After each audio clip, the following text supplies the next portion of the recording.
샬롬, 반갑습니다. 오늘의 말씀지기 오태기 간사입니다. 지난주 퇴근하고 집에 가보니까 거실에 꽤나 멋들어지게 생긴 전투기가 하나 만들어져 있었습니다. 아이가 블록으로 만든 작품이었습니다.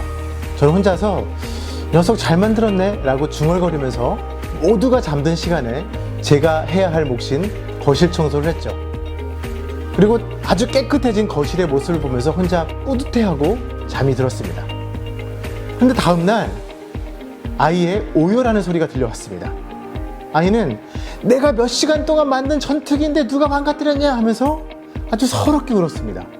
아침 내내 아들이 얼마나 자신이 심혈을 기울여서 만들었던 건지, 얼마나 아꼈던 작품이었는지 이제부터는 물어보고 치우라는 등 귀에 못이 박히도록 듣고서야 아이의 마음이 진정이 됐었습니다. 이토록 사람은 누구나 본인의 특별한 애정을 담은 작품들이 있습니다. 그것이 망가지면 가슴이 아프죠.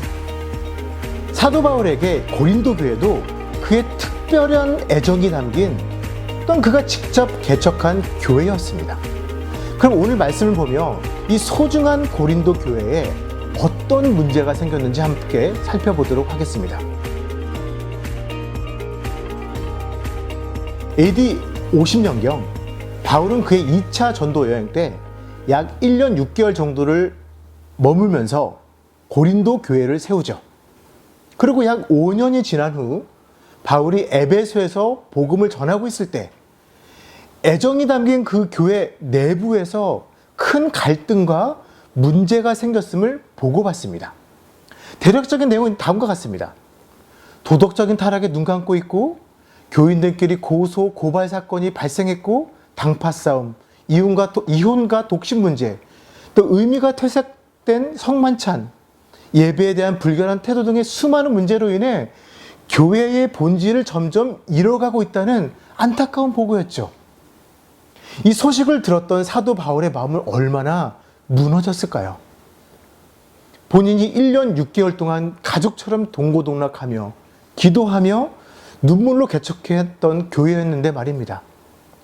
그래서 사도 바울은 애정 어린 마음으로 고린도에 편지를 쓰죠. 근데 얼마나 그 마음이 속상했으면 그는 고린도후서 2장 4절에서 이렇게 말합니다.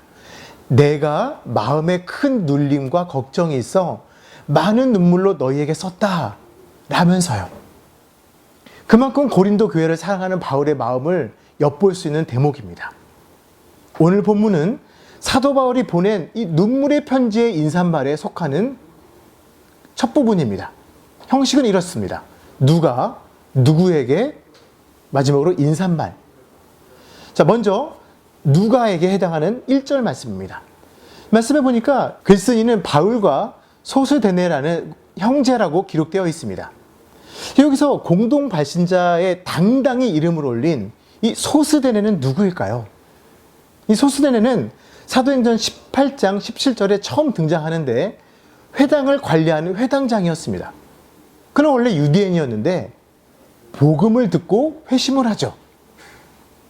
유대인들은 법정에서 바울의 죄목을 제대로 발견하지 못하자 분풀이로 이 회심했던 소스데네에게 배신자라고 하며 그를 마구 때립니다.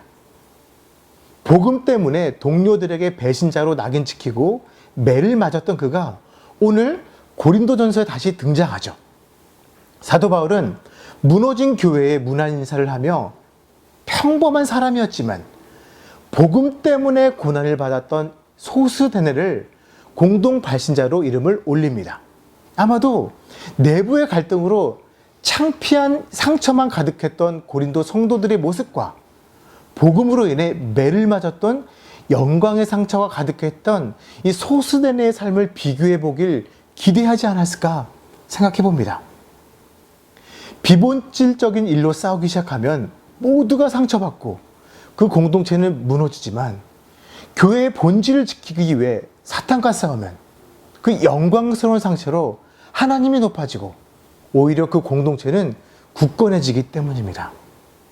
자, 다음으로는 두 번째, 누구에게에 해당되는 2절 말씀입니다. 사도 바울은 고린도에 있는 하나님의 교회, 곧 그리스도 예수 안에서 거룩하여지고 성도라 부르심을 받은 이들에게 라고 그렇게 하면서 편지를 쓰고 있죠. 여기서 사도 바울은 고린도 교회라고 칭하지 않고 고린도에 있는 하나님의 교회라고 말하면서 편지 수신자가 이해할 수 있도록 또 교회의 의미도 부가 설명합니다. 바로 보니까 다음 구절에 거룩해지고 부르심을 받은 하나님의 무리라고 말합니다. 이처럼 사도 바울은 고린도 교회를 염두에 두고 편지를 쓰고 있지만 의도적으로 이 시대의 교회는 내 교회, 우리 교회, 고린도 교회만을 뜻하는 것이 아닌 장소와 상관없이 부르심을 받은 무리들을 뜻한다는 것을 강조하고 있습니다. 결국 당파 싸움의 소모전을 하고 있었던 고린도 교회에 이 교회는 하나님의 교회이며 특정 그룹에 속할 수 없음을 강조하고 있죠. 이러한 비본질적 소모전을 하면서 신앙생활을 하고 있는 저와 여러분을 향해서 안타까운 마음으로 펜을 들고 있는 사도 바울의 마음이 느껴집니다. 마지막으로 인사말입니다. 사도 바울은 이와 같은 이슈가 있었던 이 고린도 교회에 하나님의 은혜, 평강이 있기를 바라고 있습니다. 하나님의 애정이 담긴 심혈을 기울여서 하나님이 직접 개척하신 나의 교회, 또한 나의 캠퍼스, 나의 조국 대한민국이 여러 분쟁으로 많이 아파하고 있는 지금 현실 속에서 사도 바울처럼 하나님의 값없이 주시는 은혜로 인해 평강, 곧 샬롬을 경험하기를 소망합니다.